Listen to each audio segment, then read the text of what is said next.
dramatic video of an unarmed man running up and wrestling a gun away from one of the shooters has gone seriously viral. The hero charges toward the shooter, disarms him, and then turns the gun on him. Well, that man's been identified as 43-year-old Ahmed Al-Ahmed, a shopkeeper, Muslim, who had to undergo surgery for his gunshot wounds. Local leaders say without him, more lives would have been lost. Other videos show enraged Australians stomping on the head of one of the accused gunmen as police kept them restrained on the ground. One of the people who did that, a man named Jacob Barnfield, gave his reasoning to reporters, saying, quote, "There were dead bodies. There were children on the floor screaming and crying. It was a nightmare. I don't regret it at all. He deserved every bit of it." Well, Jacob Barnfield joins us now from Sydney, Australia. Jacob, thanks so much for joining us. First, you witnessed something truly horrific. Tell me what you saw, what you heard. Well, I'd finished work pretty late on the Sunday, so decided to head down to the beach just for a swim. Finished up at the beach and sat up near the gym, and you just started hearing some pops go off. So at first, being in Australia, you never really have any gun violence. So the first thing I thought was, oh, maybe some fireworks for the Jewish festival up there, up the road. But then you started seeing crowds of people just running and screaming and crawling over each other, jumping over fences. And then immediately I thought something was wrong. So I just started running towards the gunshots to see what was going on, get a better look. But as you got closer to it, you just started seeing bodies on the floor, some not moving, some being taken care of by other civilians, everyone kind of ducking on the floor, hiding behind barriers. And as I got closer, you could kind of see and hear where the shots were coming from. So that car park you can see on the video now, further down, I started ducking and weaving through cars to get closer. I got probably 50 metres away from the shooters, and then I noticed the guy that had disarmed one of the shooters, he was on the floor shot, so he got shot twice after he disarmed him.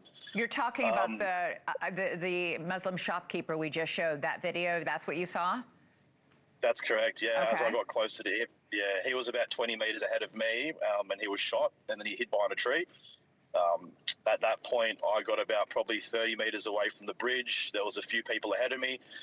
The police had shot both the shooters at that point there. So about 20 seconds after that, after not hearing many shots, a bunch of us stormed the bridge as well as police. There was probably a few police officers and a few civilians all trying to hold them down. And yeah, everyone started just jumping on them, stomping on them, kicking them in the head. Everyone getting their 2 cents in, I think. Everyone was under a lot of emotion, a lot of anger. It was just crazy scenes. It felt like a war zone out there. Why did you run toward the shooting and not away? It was just my general instinct. That's the first thing I thought to do. Was I'd seen people running and screaming and gunshots, and I just wanted to get there and try help as much as possible and see what I could do. But at the same time, be safe and crawl through the cars and see what was going on. Tell me about what you saw about the two shooters. Did they say anything? Did they express anything? Once we were up there, the guy in the white pants, the dad, he was pretty gone. Like, he was struggling to breathe. He was shot by police a few times. The son, he was just kind of just making noises, just under his breath. Not really any words. It was more so just moaning and groaning, like, get off, this, that. But yeah, people were jumping on his head, so he couldn't really say much. Australia, as you pointed out, has some of the strictest gun laws in the world. How did this man get 6 rifles? They were registered to him, especially because he had a son who was sort of on a watch list for the government because of his ties possibly to ISIS. Yeah, it's insane to me.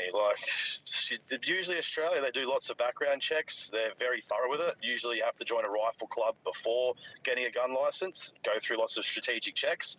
So it's just insane to me if this guy had links to ISIS and was known to other members of that group. I have no idea how he was allowed to have a gun.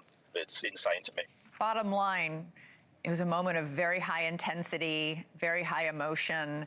You don't regret showing your anger by kicking him in the head once he was pinned down by police. Well, the only thing I regret is not doing it harder and more of it.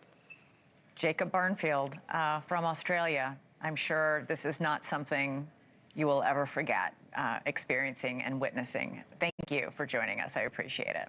Thank you for watching. Subscribe below and download our NewsNation app right now on your phone, and you will get fact-based, unbiased news for all Americans.